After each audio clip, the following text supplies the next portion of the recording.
And then I would like to introduce our next speaker. Alison Taylor is going to talk about philanthropy.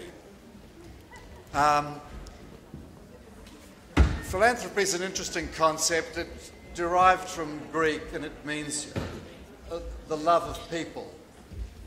And I've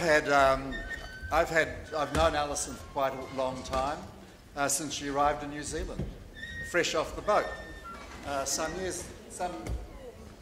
15 years ago. And we've bumped into each other on a number of professional occasions. And then on one occasion, I actually put her bath on the roof of our ute and took it home.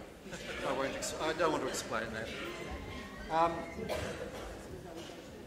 Look, I'm not going to give you Alison's biography either, because you're intelligent enough to read that in the conference booklet. But I do want to say a word about the importance of philanthropy. Those of you who know me know that in my position at the Ministry of Health for the last 5.5 years was funding public health services, using a fairly arcane ministry process of procurement. In my spare time, what's laughingly referred to as my spare time, I have for the last 10 years been on the J.R. Mackenzie Trust. The Trust has from time to time made a contribution to the work of the Public Health Association and has quite often funded the sort of things that can be quite important in the health sector that the government wouldn't fund.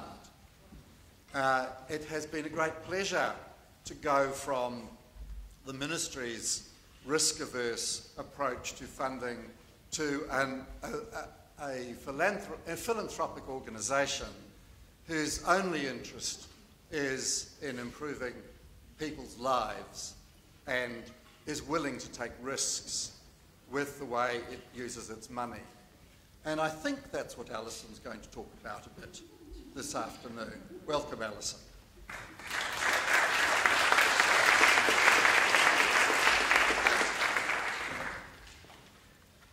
Kia ora koutou everybody. It's a real pleasure to be back in the land of public health. I haven't been here for a little while, and it's very cool to be here and to see so many familiar, friendly faces, some of whom I haven't seen for quite a few years. So I think it's, I don't know what the adage would be, but I think once you're in public health, you never leave. That's certainly how I feel. So I'm really delighted to be here. And thanks for that introduction. I had forgotten actually that you were on the trust of J.R. Mackenzie. I should have done my research. And I just want to applaud the work actually of that organisation, because I think some of the things I'm going to talk about today are a reflection of leading philanthropic organisations, and I would certainly put J.R. Mackenzie Trust as one of those. So it's great to see people with their multiple hats. I've actually got 3 hats on, so I thought I'd declare them all first, because I'm going to use the we word a lot, and you might get a bit confused by the end of the presentation. So I'm going to talk about 3 different organisations. First of all, this is my first home. I'm a board member of Philanthropy New Zealand, and I'm very fortunate to have been on the board for the last 4 years. I'll talk a little bit about them. Then I'm going to talk a little bit about another favourite organisation of mine, which is the Vodafone Foundation New Zealand, and I'm a board member of that. So this is my philanthropic work. And the third organisation I'm going to talk about is the ASB Community Trust. They actually pay me, so I do contract work for them. And I'm going to use these as examples of some of the emerging trends in New Zealand. So for me, the thing I wanted to just acknowledge first, that I think that the role the Public Health Association has is a really critical leadership role. And I want to acknowledge Monica, and I know the work that you and the board have been doing, and Warren, congratulations on your new job, and all of you who are members, because I think the role that leadership organisations play is critical, and having a voice at a national level and being able to do that, to advocate for the issues, to use that dirty word, is really critical. And actually, that's what this organisation does. So a little bit about Philanthropy New Zealand. We are a membership organisation, and we're actually a very similar size logistically to the PHA, interestingly. we have a role to develop and promote effective philanthropy and to do professional development, to advocate on issues such as the tax rebate reforms around giving.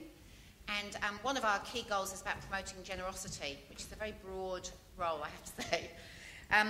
And one of the things I thought I'd share with you first, primarily because Monica told me to, is, I haven't actually pressed this. Is just a really tiny snapshot for those of you that aren't in this world. The philanthropic sector is huge. Philanthropy in 2011 invested $2.67 billion. That's a lot of money into the not-for-profit sector. And that was almost, obviously this sort of research, there's a little bit of estimating, so you can see there's a nice range in there for the statisticians in the room. What's really interesting when you look at this is where that money comes from. And what this lovely pie chart tells you is that we're actually a very generous nation. People give a lot of money, and they give a lot in kind in New Zealand. And one of the things that I think is interesting when you take this to the next level is when you look at what some of the trust organisations, so Joe Mackenzie Trust that Warren was talking about is a voluntary trust, it's a family foundation. So the philanthropic sector is made up of sort of statutory and voluntary broadly, and business. And what's really interesting when you look at this from a public health perspective is the amount of funding that comes from lotteries and the gaming machines. Now, actually, those figures are going down. Well, the gaming machines are going down and the lotteries going up. But it does obviously raise, public health issues when you think about where the money comes from. So that's just a really quick snapshot. There's actually a really great report on Philanthropy New Zealand's website, which gives really, really detailed analysis. This research was commissioned by us from Burl, and it's a comparative study now between 2006 and 2011. And some of the growth, I should say, is because we're getting better at reporting, so there's a bit of that. But actually there is overall also increased generosity, which I think is really fascinating given the economic climate. And I think we could have a whole session just talking about why people give and how they give, but I won't do that. So now I'm going to move on very quickly to what I really want to talk about is what is changing in the philanthropic sector. So one of the things that excites me about being involved in philanthropy is that it feels like a very new and emergent sector. The philanthropic sector, in its sort of formal sense as we define it these days, is really only 25 to 30 years old. That doesn't mean that philanthropy and the art of giving hasn't been around for a lot longer, but in terms of the sector that I'm going to be talking about, it's actually relatively new. And we have some unique features in New Zealand as well. One of the primary unique features is that we have community trusts.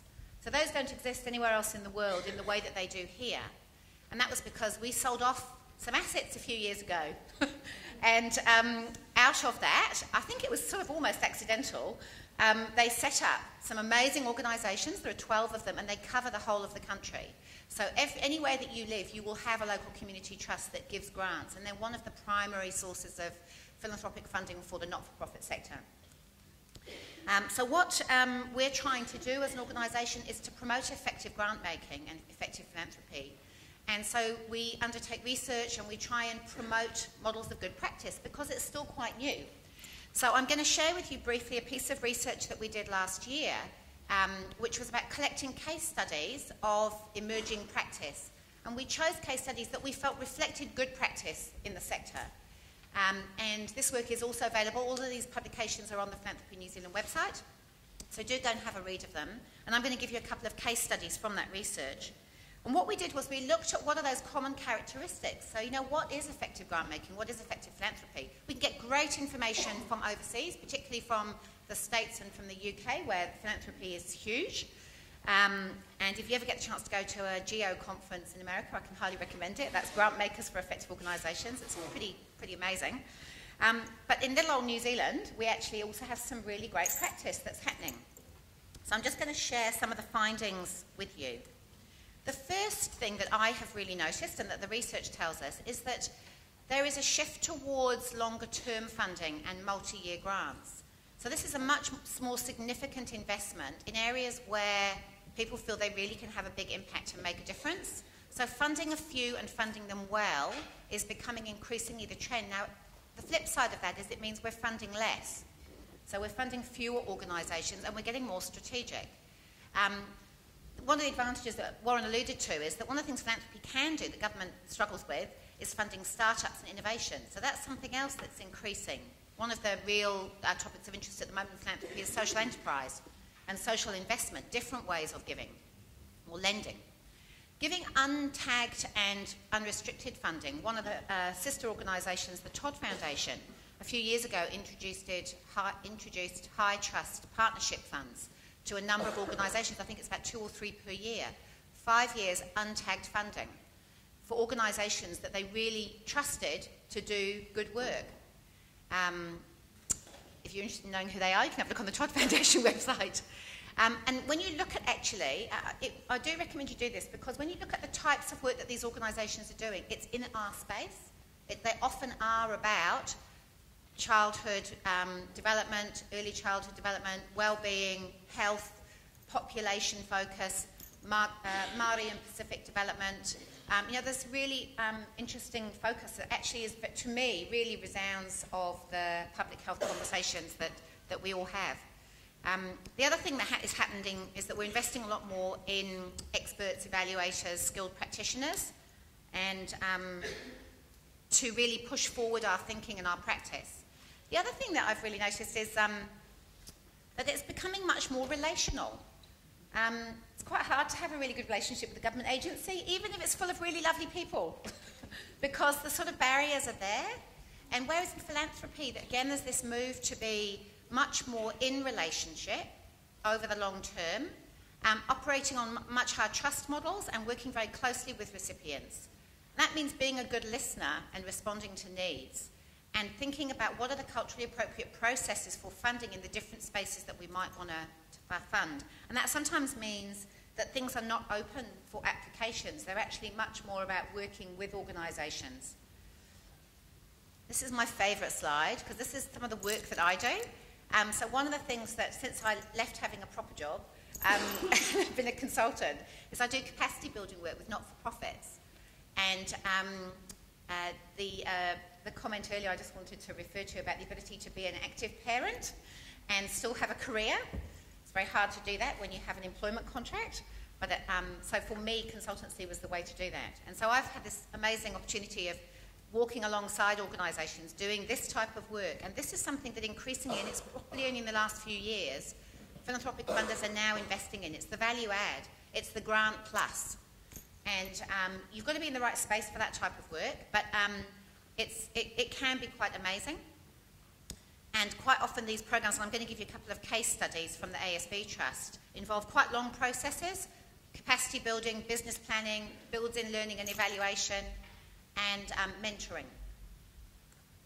Another one is this wider role philanthropy can play about bringing together sectors and working alongside building relationships to think about how we can do more of that sort of sector development and workforce development.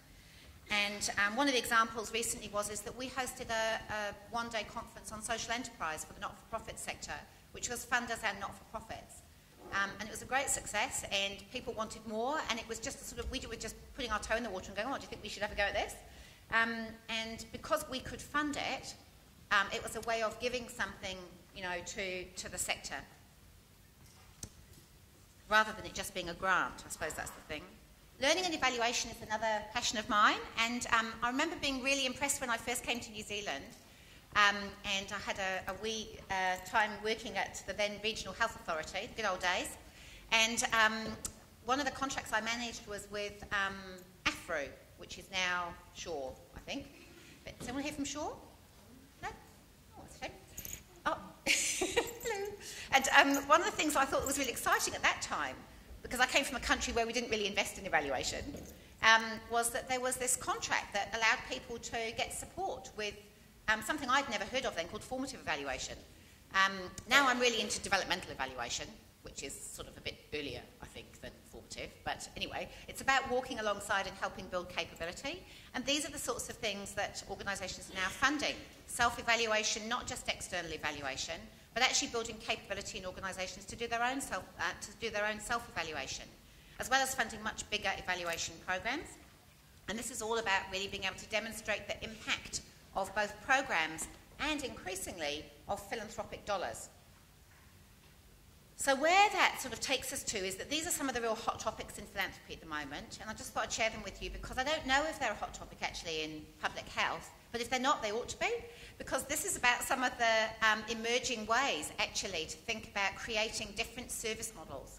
So social investment is really around looking at different ways of funding, so things like social loans, which has been primarily piloted in sectors like the housing sector in New Zealand, but I think it's got potential to work in a lot wider sectors than that.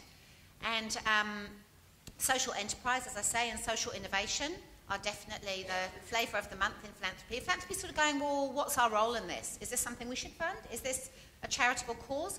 Should we be investing in social businesses? You know, different types of, you know, hybrid organisations.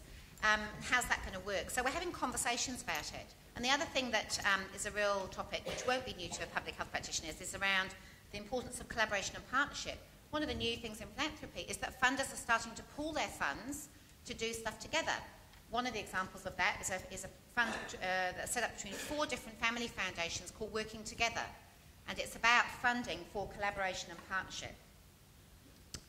So I'm going to give you the first of my week case studies. I'm going to have to go a lot faster. And I'm going to show you a video clip, hopefully, to introduce you to one of my favourite programs. Where's it gone? Where's my video clip? Sorry, just bear with me. It was there when we tested it.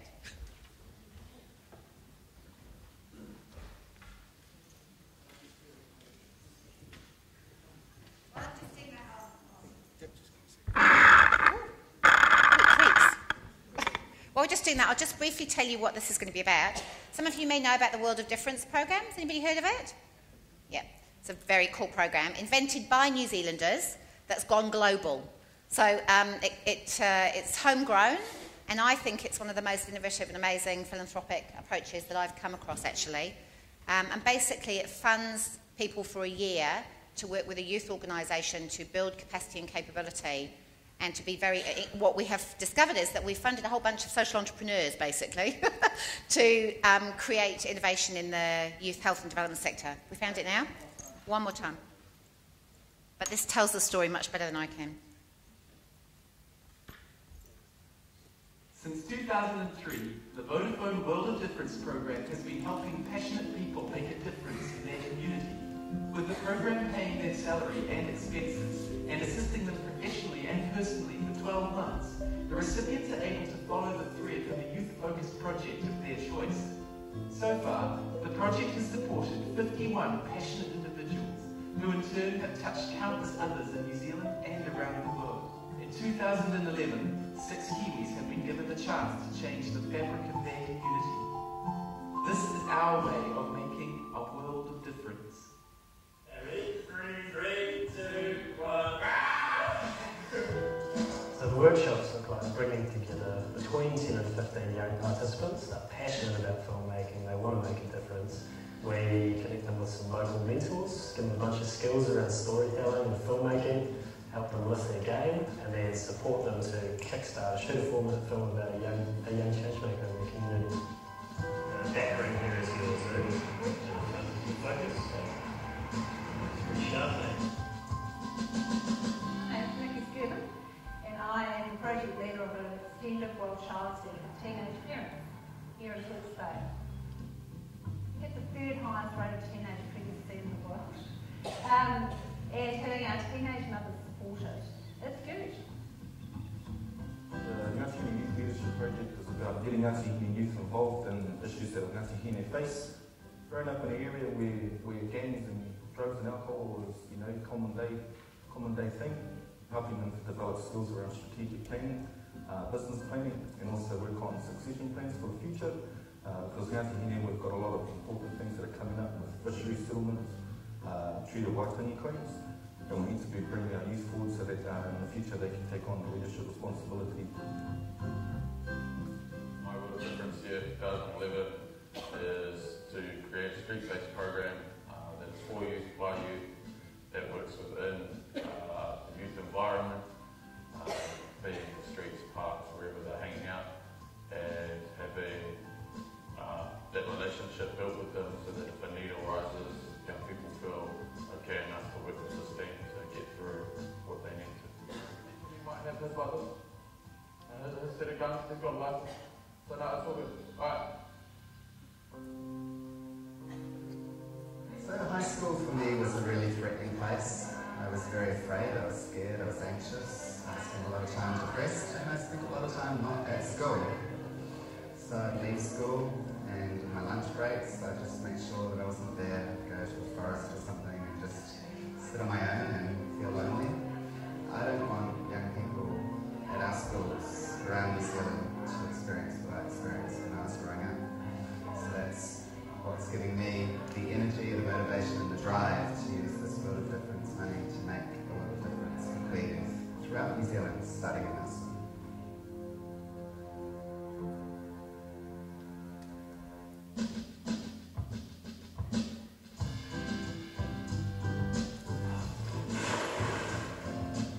Our vision for the year is to turn around the lives of at-risk young people, so showing them that the life that they've been exposed to and live in at the moment, they don't have to live that way, they can turn their life around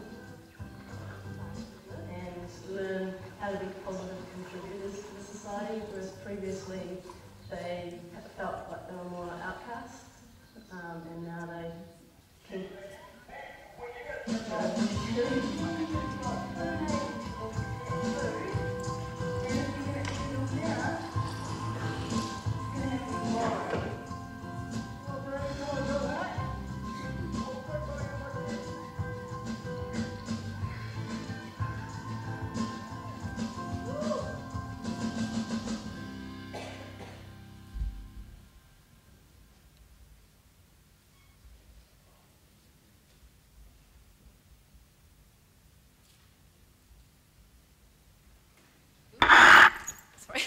I'll skip over. I'm going to have to go really quickly now. Two other things I just wanted to alert you to, and this is about leadership development. So we introduced a new award 2 years ago, and our inaugural Youth Health Fellow was Dr. Aniva Lawrence. Don't know if anybody knows Aniva. She's an amazing Samoan GP in the far north. And this year we have Vicky Shaw, who's actually working in the youth justice sector, and they both, and the next one to be announced in November, I promise isn't a doctor. So we've had 2 doctors, now we're going to have a non-doctor. But it's really exciting. It's a new thing for us. And Aniva is one of those people. This was about trying to grow leadership in a sector which is quite fragmented and to really get that next generation of leaders. The other thing, like many funders that we did, was respond to Canterbury.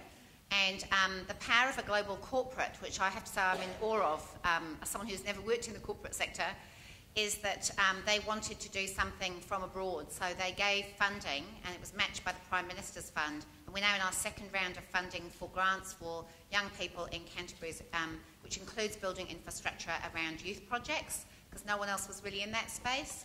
And it's been a really interesting experience of partnering with government around philanthropic interventions. My last quick case study is the ASB Trust. Here's our beautiful building, which if you live in Auckland, you'll notice is being renovated at the moment. This is the largest of the community trusts, and it covers Auckland and Northland. This year, I've been working with them on developing a new strategic plan, which is now on their website, just launched the other week in South Auckland. And we've got 4 new funding programs. And you can see from these, well, maybe you can't tell, but there's quite a shift in thinking. So there's still the universal funding everything from sport and rec to arts and culture to children and young people programs at a universal level. But we've got 3 high engagement strategies: key community partnerships, catalysts for change, and iconic and innovative projects. These are all programs that involve additional support, and there's a few of them. There won't be many, so it's fund a few and fund well and fund multi-year. 2 current programs that fall into this category are Māori and Pacific Education Initiative, which the Trust in its bumper year invested $20 million over 5 to 10 years in Māori and Pacific educational achievement. It was funding in high trust relationships with built-in evaluation capability, development and support, as well as an external evaluation. And we've got everything from startups to social enterprise to quite well-established organisations. The early results coming out, 2 and 3 years in, including value for money analysis, are just phenomenal. And these projects were identified after a major community consultation process as well. So this is trusts working outside of their comfort zone really differently from the old days of you send in an application form, and actually a lot of them got funded. Those days are gone because there isn't that amount of money. So this is an amazing initiative, and if you're interested, there's early evaluations of this available on the ASB Trust website. The second one was the development of a Youth Health and Development Fund, which was the fund that I've been involved in. And having undertaken the initial research, I've then worked with a colleague, Sarah Bennett, and we've been building capability and evaluation through the first 2 years of this program. This was a $4 million fund over 4 years, and with the additional support, high trust relationships, wider sector development, and we're gathering stories of significant change at the moment, which will be published at the end of the year. It's a really different way of working, and I have to say it's a journey. The funder is learning, we are learning, and the providers are learning. So it's not perfect, but it's a journey we're going on together. And I think that's the thing about being in a relationship that's trusting. And if you get it wrong, it doesn't actually matter. It's about how do you learn from that. This is really quickly the model that's emerged from the Youth Health and Development one. And again, there's a fuller report on the website. But you can see here that it's really about working in a holistic way with organisations, with relationships at the core, and a focus on reflection and learning and development and evaluation. And this is just where we are at the moment. Finally, I just want to say that, I could have talked for not longer, but I think the key thing for me when I think about public health and philanthropy, having walked in both worlds, is that we need to get out of our comfort zones a little bit and think about, and I know that some of you will do this already, but get out into where can the greatest difference be made for population health and well-being. And it's usually not in the health sector, and you'll know that, that's not news. But what I have really been impressed by is organisations working in the youth sector, in the social sector, in the housing sector, in the education sector, in the wider social sector. And somehow we have to find a place and a voice for public health practitioners with all of the expertise in this room to address those inequalities in health by addressing determinants, which is not in the health sector primarily. And I think the opportunity is there through philanthropy, particularly if you're in a not-for-profit sector, to work in partnership. And there is real potential for innovation and social enterprise to create significant social change and address some of those challenging issues. I'm going to leave you with one really, really short video clip, only because I want to show you, I want you to go and watch this movie after you've seen the trailer, and then that's me. This is a trailer for an amazing film developed by an incredible young man from Granity on the west coast of the South Island, who Kevin knows, I'm sure, a guy called Guy Ryan, who's based here in Wellington, and he has set up an organisation called Inspiring Stories, and his film is called Carving the Future. And if this isn't about creating the next generation of a public health movement, I don't know what is. So thank you for listening, and I'll leave you with Guy. Oh no, go back.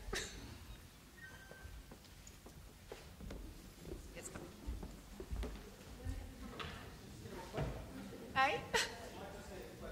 You might need to click. No? Woo.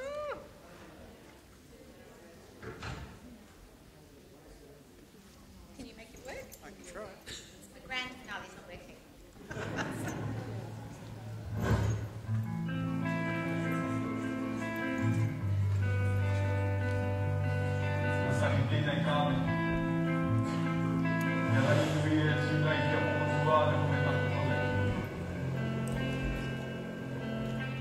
I'm just one person. Either to talk about climate change, to look at the issue, to look at what we can do individually and as a crew to tackle the problem. Let's just say they're not greedy, they're not happy or anything, but they like what they do. It's something different for kids to get out and do hands-on stuff, like you don't have to be a hippie to plant some trees.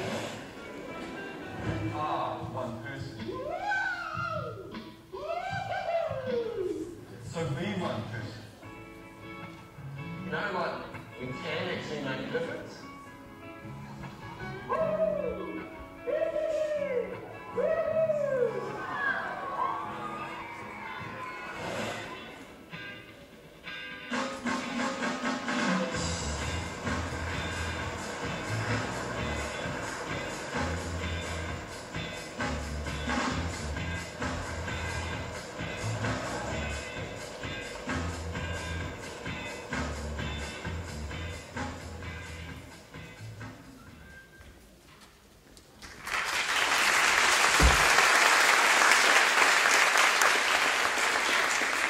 Alison, thank you for planting a seed. There isn't time for questions. It's now afternoon tea, but Alison will be here if you want to know more. Please bail her up and ask her better.